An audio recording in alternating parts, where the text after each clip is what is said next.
ಪ್ರಿಯ ವೀಕ್ಷಕರಿಗೆಲ್ಲ ನನ್ನ ನಮಸ್ಕಾರಗಳು.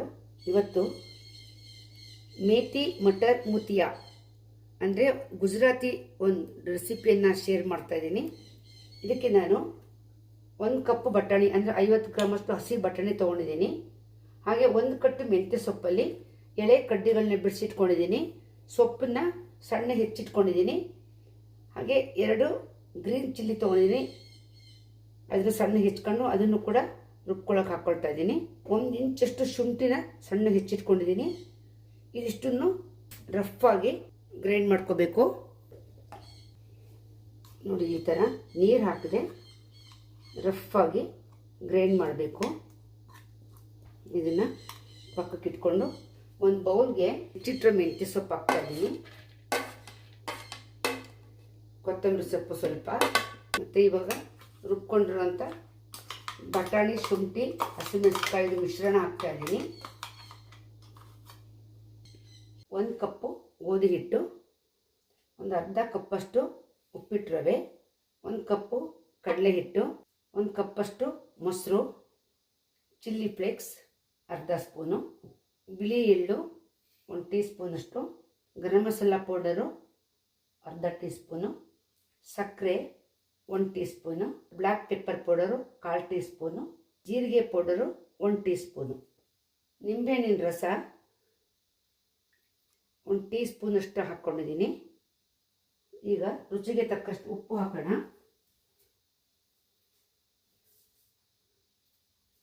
ಇದನ್ನು ಇವಾಗ ನೀರು ಹಾಕಲ್ದೆ ಚೆನ್ನಾಗಿ ಮಿಕ್ಸ್ ಮಾಡ್ಕೊಳ್ಬೇಕು.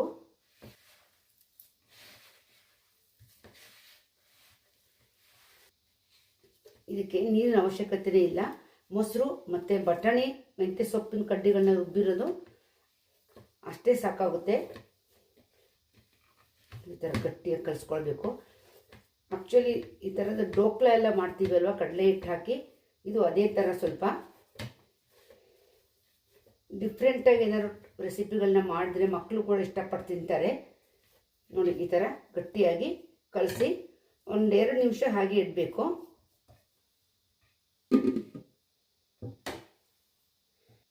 ಕಾಲು ಸ್ಪೂನಷ್ಟು ಇನೋ ಹಾಕ್ಕೊಳ್ತಾ ಇದ್ದೀನಿ.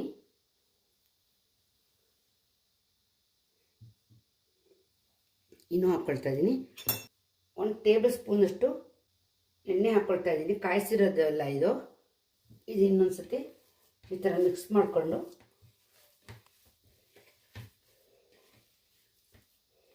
ಮೆಂತ್ಯ ಸೊಪ್ಪಿನಲ್ಲಿ ಐರನ್ ಕಂಟೆಂಟ್ಸ್ ಇರೋದ್ರಿಂದ, ಬಟಾಣಿನಲ್ಲಿ ಪ್ರೋಟೀನ್ ಇರೋದ್ರಿಂದ, ಮೊಸರಿನಲ್ಲಿ ಪ್ರೋಬಯೋಟಿಕ್ ಇರೋದ್ರಿಂದ ಹೆಲ್ತ್ಗೆ ತುಂಬ ಒಳ್ಳೆಯದು. ಡೈಲಿ ರೂಟೀನಲ್ಲಿ ಒಂದೇ ಥರ ಮಾಡ್ತಾ ಇರ್ತೀವಿ ಅಲ್ವಾ, ಈ ಥರ ಒಂದು ಸತಿ ಸ್ನ್ಯಾಕ್ಸ್ ಆಗಲಿ ಬ್ರೇಕ್ಫಾಸ್ಟ್ಗಾಗಲಿ ತುಂಬ ಚೆನ್ನಾಗಿರುತ್ತೆ. ಈ ಥರದ್ದು ಮಾಡಿಕೊಂಡ್ರೆ ಕೈಗೆ ಸ್ವಲ್ಪ ಎಣ್ಣೆ ಹಚ್ಕೊಂಡು ಯಾವ ಶೇಪ್ ಬೇಕು ಆ ಶೇಪು, ಉಂಡೆಗಳು ಅಥವಾ ರೋಲ್ಗಳು ಯಾವ್ದಾದ್ರು ನಾವು ಮಾಡ್ಬೋದು.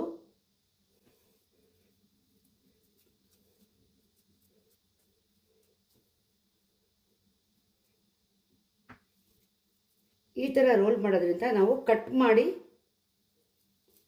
ಉಪಯೋಗಿಸ್ಬೋದು.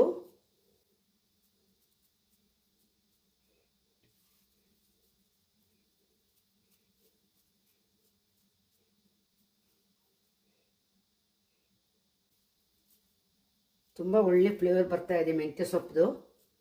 ಫ್ರೆಶ್ ಆಗಿದ್ರೆ ಸೊಪ್ಪು ತುಂಬ ಚೆನ್ನಾಗಿರುತ್ತೆ, ಟೇಸ್ಟು ಚೆನ್ನಾಗಾಗುತ್ತೆ.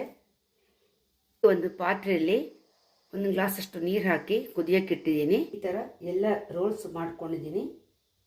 ಇವಾಗ ಇದನ್ನು ಮರಳ್ತಾ ಇರೋ ನೀರಿನ ಪಾತ್ರೆಯಲ್ಲಿ ಇಡ್ಲಿ ಥರ ಬೇಯಿಸ್ಕೋಬೇಕು. ಬಾಕ್ಸು ಅಥವಾ ಒಂದು ಬಟ್ಲಿಗೆ ಸ್ವಲ್ಪ ಎಣ್ಣೆ ಹಚ್ಕೊಂಡು ಒಂದಕ್ಕೊಂದು ಅಂಟ್ಕೊಳ್ಳಲ್ಲ. ಇವಾಗ ಇದರೊಳಗೆ ಒಂದೊಂದಾಗಿ ಇಟ್ಟು ಬೇಯಿಸ್ಬೋದು. ಬಾಳೆ ಎಲೆ ಇದ್ದರೆ ಬಾಳೆ ಎಲೆಯಲ್ಲಿ ಕೂಡ ಈ ಥರ ಬೇಯಿಸ್ಕೊಳ್ಬೋದು. ನಾನು ಸ್ವಲ್ಪನೇ ಇಟ್ಟು ಬೇಯಿಸ್ಕೊಳ್ತಾ ಇದ್ದೀನಿ. ಈ ಥರ ಸ್ಟೀಲ್ ರಿಂಗ್ ಇಟ್ಬಿಟ್ಟು ಅದ್ರ ಮೇಲೆ ಈ ಬಾಕ್ಸ್ನ ಇಡ್ತಾ ಇದ್ದೀನಿ. ಆಮೇಲೆ ಮುಚ್ಚಳ ಮುಚ್ಚಿ 10 ನಿಮಿಷ ಜೋರು ಉರಿಯಲ್ಲಿ ಬೇಯಿಸ್ಕೊಂಡ್ರೆ ಸಾಕು. ಈಗ 10 ನಿಮಿಷ ಆಗಿದೆ.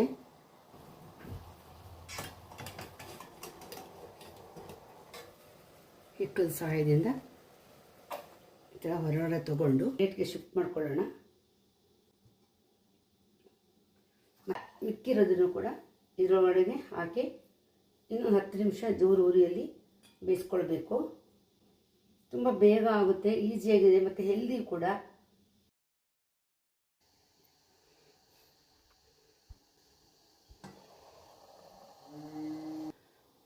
ನೋಡಿ, ಈಗ ಒಗ್ಗರಣೆ ಹಾಕೋಕ್ಕೆ ನಮ್ಮ ಮನೆಯಿಂದ ಫ್ರೆಶ್ ಆಗಿ ಈಗ ತಾನೇ ಬಿಡಿಸ್ಕೊಂಡು ಬಂದಿರೋ ಕರಿಬೇವು ಸೊಪ್ಪನ್ನ ಯೂಸ್ ಮಾಡ್ತಾಯಿದ್ದೀನಿ.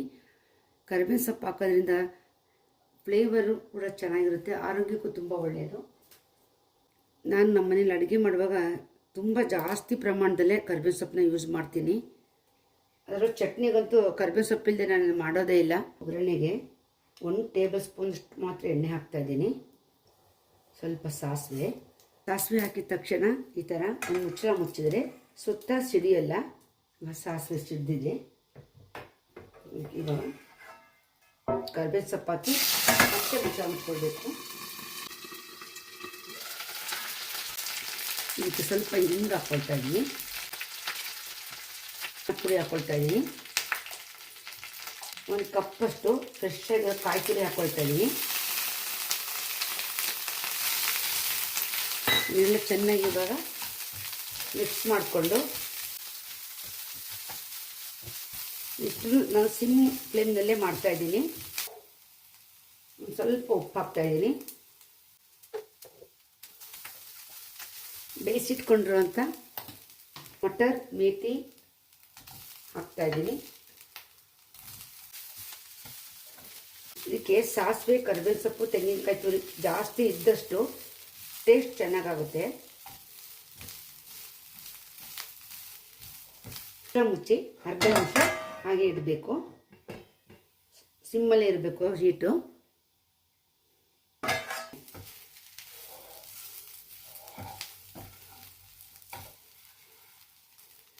ಎಣ್ಣೆಯಲ್ಲಿ ತೆಂಗಿನಕಾಯಿ ತುರಿ ಫ್ರೈ ಆಗಿರೋದ್ರಿಂದ ತುಂಬ ಚೆನ್ನಾಗಿ ಕಾಣಿಸ್ತಾ ಇದೆ ಮತ್ತು ಫ್ಲೇವರ್ ಕೂಡ ತುಂಬ ಚೆನ್ನಾಗಿ ಬರ್ತಾ ಇದೆ. ಮೆಂತ್ಯ ಸೊಪ್ಪಿನ ಘಮ ಘಮ ನೋಡಿದ್ರೆ ಬಾಯಲ್ಲಿ ನೀರು ಬರಬೇಕು, ಅಷ್ಟು ಚೆನ್ನಾಗಾಗಿದೆ. ಬಿಸಿ ಇದ್ದಾಗಲೇ ಒಂದು ಕಾಯಿ ಚಟ್ನಿ ಅಥವಾ ಟೊಮೊಟೊ ಕೆಚಪ್ಪಲ್ಲಿ ಹಾಕ್ಕೊಂಡು ತಿಂದರೆ ತುಂಬ ಚೆನ್ನಾಗಿರುತ್ತೆ, ಅಥವಾ ಮೊಸರು ಬೇಕಾದ್ರೆ ಹಾಕ್ಕೊಳ್ಬೋದು. ನೋಡಿ, ಮಟರ್ ಮೇಥಿ ರೆಡಿಯಾಗಿದೆ.